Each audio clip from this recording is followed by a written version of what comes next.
কৃষ্ণ মায়া কৰণৰ উপায় ৰাজা কৃষ্ণৰ কথা খেন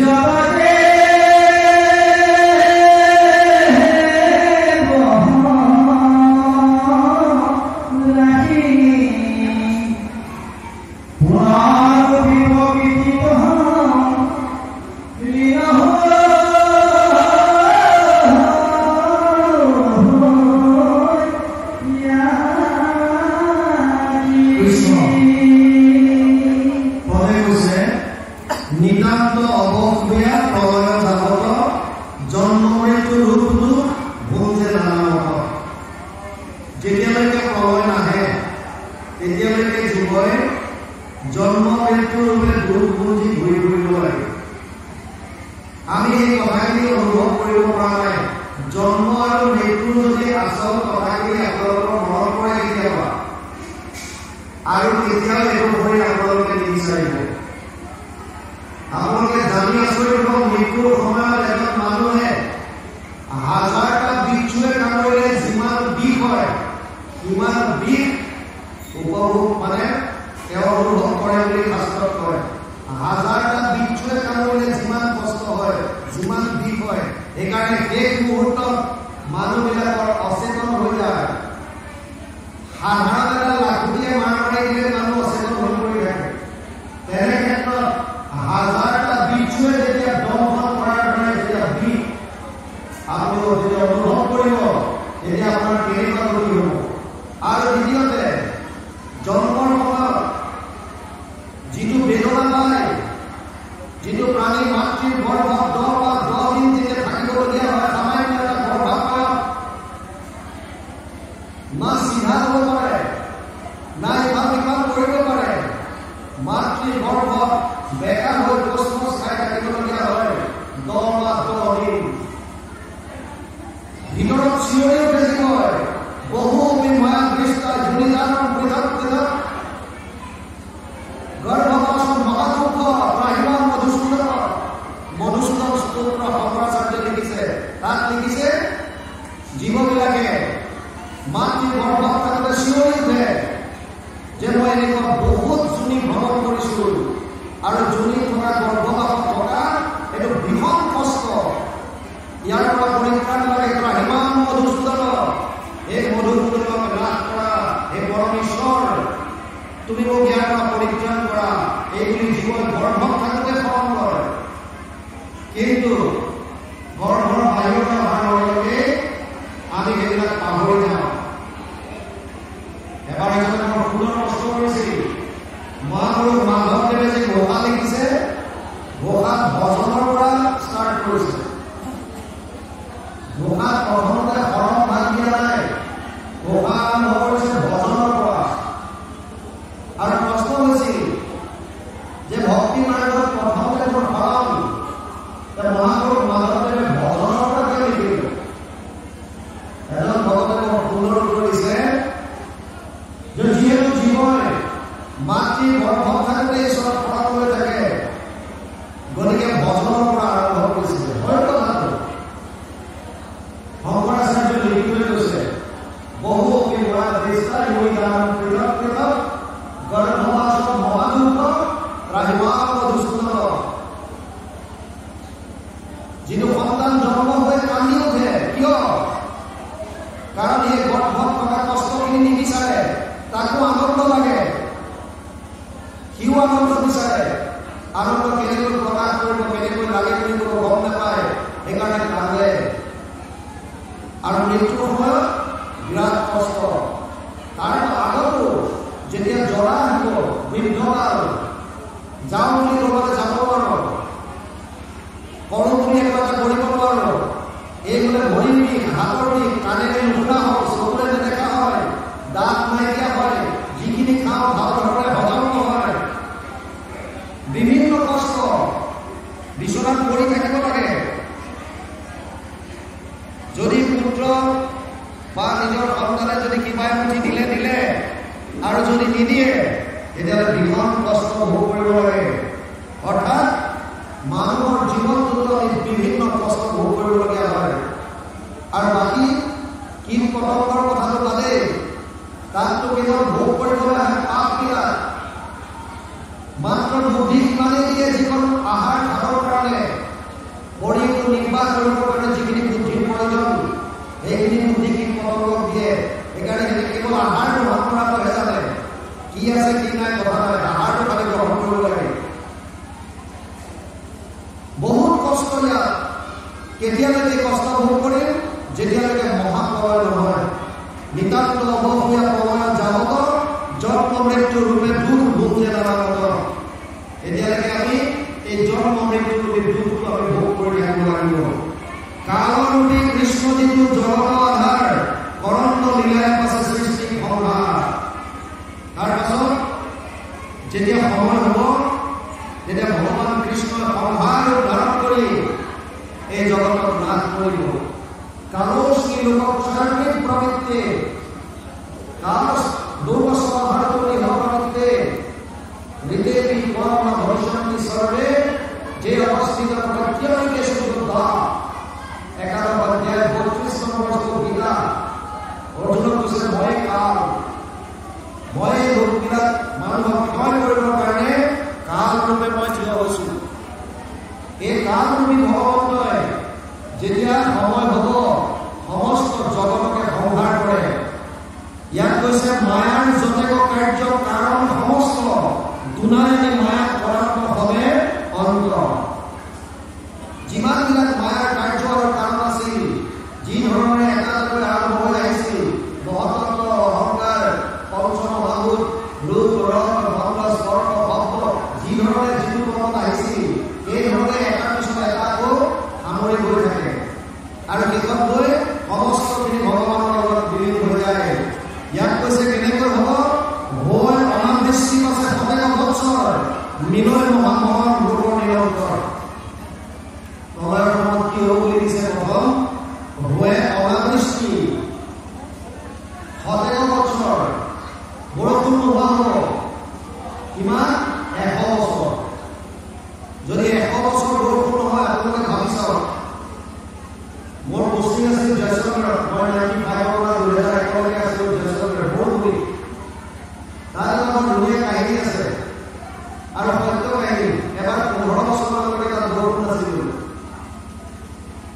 বৰষুণ নাই, খুব কম হয় তাত, সেইকাৰণে বৰষুণ। 15 বছৰৰ পাছতে হঠাৎ যেতিয়া বৰষুণ আহিছিল, যিবিলাকে 15 বছৰৰ ভিতৰত জন্ম হোৱা ল'ৰা-ছোৱালী, সিহঁতে কি আহিছে বুলি ভয় খাই ভিতৰলৈ দৌৰিছিল। কি আহিল? কাৰণ গম নাপায় ইয়াত বৰষুণ। হঠাৎ বৰষুণ আহি গ'ল। সিহঁতে কেতিয়াও দেখা নাই, শুনা নাই। বুজি পাইছে নাই? গতিকে তেনেকৈ আৰু তাত আমি কিছুমান ফচিল দেখা পাইছিলোঁ। ফচিল মানে সাগৰ, তাত এসময়ত হয়তো সাগৰ আছিল। গছ-চছবিলাক যিবিলাক তাত পৰিছিল কালৰ ফলত সেই গছবিলাক শিল হৈ গ'ল। সেইবিলাক ফচিল বুলি কয়। দেখাত গছজোপাৰ দৰে লাগে, কাঠৰ টুকুৰাৰ নিচিনা লাগে, কিন্তু এই কাঠৰ ফাইবাৰবিলাক পুৰা দেখা পায়, কিন্তু আচলতে শিল হৈ গ'ল। কিয়? তাৰমানে তাৰ পৰা অনুভৱ কৰিব পাৰি যে কোনোবা এটা সময়ত এয়া সাগৰৰ তলত আছিল আৰু এসময়ত এয়া মৰুভূমি হৈ গ'ল। কেনেকৈ সম্ভৱ? এনেকৈ ভাগৱতে লিখি থৈ গৈছে। অনাবৃষ্টি যদি হয় শতেক বছৰ, কি হ'ব গতি? আমাৰ অলপ দিন বৰষুণ নহ'লে মানুহৰ চিন্তা হৈ যায়, থাকিব নোৱাৰা হৈ যায়, কি খাব, কি কৰিব, কি নাই। 100 বছৰ যদি বৰষুণ নহয়, কেনেকুৱা গতি হ'ব? ইয়াত লিখিছে হৈ অনাবৃষ্টি পাছে শতেক বছৰ মিলয় মহামহন ৰূপৰ নিৰন্তৰ। তাৰপাছত ত্ৰৈলোকক কৰে তাত প্ৰচণ্ড আদিত্য অনন্ত মুখৰ বহনি বজাই বিপৰীত পাতালৰ পৰা বহি আহে ওপৰত লগত সহায় কৰে বায়ু অনন্ত। অনন্ত যি পাতালত বিৰাজমান হৈ আছে অনন্ত, তেওঁৰ মুখৰ পৰা প্ৰচণ্ড বহনি ওলাব আৰু সেই বহনি বায়ুৱে যেন ওপৰলৈ তুলি আনিব। বুজি পালে? গতিকে ইয়াত কি হ'ব তেতিয়া অগ্নিৰ শিখাই দহয় দহনি চাৰিওফালে অগ্নিৰ শিখাই দহন কৰি যাব এফালৰ পৰা ভয়ংকৰ বা অগ্নিৰ শিখাই দহয় দহনি পাছে মেঘে কৰে বৃষ্টি হতে কৰি যেতিয়া চাৰিওফালে কালি অগ্নি আৰু অগ্নিয়ে জুই গোটেই জ্বলাই হাহাকাৰ কৰিব তাৰ পাছত কৈছে তাৰ পাছত অপবৰি আকৌ বৃষ্টি হ'ব বৰষুণ যেতিয়া বৰষুণ হ'ব ধাৰাসাৰ বৰষুণ কেনেকুৱা কিমান দিন 100 বছৰ পৰে জলধাৰা হস্তি সুন্দৰ সমান হাতীৰ গুড়ালৰ নিচিনা ধাৰ হ'ব যি বৰষুণৰ টোপালবিলাক হাতীৰ গুড়ৰ দৰে আমাৰ ইয়াত এটা বস্তু নহয় যিটো ক্লাউড বাৰ্ষ্ট বুলি কয় আমাৰ কথা বুলি যিটো কয় মাজতে ছিকিমত গৈছিল যোৱা বছৰ হিমাচল চাইডত গৈ থাকে হঠাৎ বৰষুণৰ দৰে পানী এনেকুৱাকে ধাৰত পানী আহে এটা জেগাত পানী গাঁওখন গোটেই ডুবাই লৈ গুচি যায় হঠাৎ পৰে পানী ধাৰ দ কৰি হঠাৎ খালী কৰি এখন গাঁৱে গোটেই উঠাই লৈ গুচি যায় এইটো ক্লাউড বাৰ্ষ্ট বুলি কয় বাদল বতাহ বুলি কয় গতিকে তেনেকুৱাও হয় সেইকাৰণে ইয়াত কৈছে যে পৰে জলধাৰা হস্তিৰ সুন্দৰ সমান হাতীৰ গুড়ৰ নিচিনা জলৰ ধাৰবিলাক হ'ব বৰষুণৰ পানী প্ৰলয়ৰ জলে কৰে জগত নিৰ্যাতন আৰু প্ৰলয়ৰ জলে গোটেই সমস্ত জগত নাশ কৰি পেলাব নাথাকৈ প্ৰাণী আৰু ব্ৰহ্মাণ্ড ভিতৰ কৃষ্ণৰ কটাক্ষে নষ্ট হৈ চৰাচৰ এটা প্ৰাণী আৰু নাথাকিব কৃষ্ণৰ কটাক্ষ সমস্ত জগত নাশ হৈ যাব স্থূল দেহ ভগ্ন হৈলে জগতীগৰাকী পুনৰপে প্ৰকৃতিক লীন হৈ আহি যেতিয়া স্থূল দেহটো নাইকিয়া হ'ব পুনৰ প্ৰকৃতিত গৈ লীনত হৈ যাব প্ৰকৃতিত মানে পঞ্চভূতত বিলীন যেনেকৈ আমাৰ শৰীৰবিলাক মৃত্যুৰ পাছত তিনিটা ইয়াৰ উপায় আছে বুলি কৈছে বিশ্বাস পলু আৰু ছাই যদি কোনোবাই পেলাই দিয়ে তেতিয়াহ'লে চৰাই চিৰিকটি বা জীৱ জন্তুৱে খাই বিশ্বাস আকাৰে উলিয়াই দিয়ে যদি পুতি থয় তেতিয়াহ'লে গেলি পচি পোক হ'ব পৰুৱা হ'ব পোক হৈ যাব পলু আৰু নহ'লে জ্বলাই দিলে শৰীৰৰ শেষ অৱস্থা ছাই হ'ব আল্টিমেটলি প্ৰকৃতিত বিলীন হৈ যাব সেইকাৰণে ইয়াত বৰ ভয়াৱহ কথা দিছে মায়াই এনেকুৱা ভয়ংকৰ ৰূপ ধাৰণ কৰিব যিখন সংসাৰ মায়াই স্মৰণ কৰিছিল ভগৱানে প্ৰলয়ৰ সময়তে সংসাৰখন পুনৰ প্ৰকৃতিত বিলীন কৰিব ইয়ালৈকে কৈছে তাৰপিছত কি আহে চাওঁ কৃষ্ণ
কিমানবিলাক ব্ৰহ্মাৰ এটা সৃষ্টি হৈছে সেইজন ব্ৰহ্মাৰ যদি মাজত যদি ভগৱতী বিহীন হয় ভাগৱতে কৈছে তেওঁ হাত মাৰিব নোৱাৰিব তেওঁৰ অৱস্থা নাইকিয়া হ'ব আন সামান্য আৰু কি কথা কওঁ ইয়াত একেবাৰে লিখিছে যিটো ব্ৰহ্মা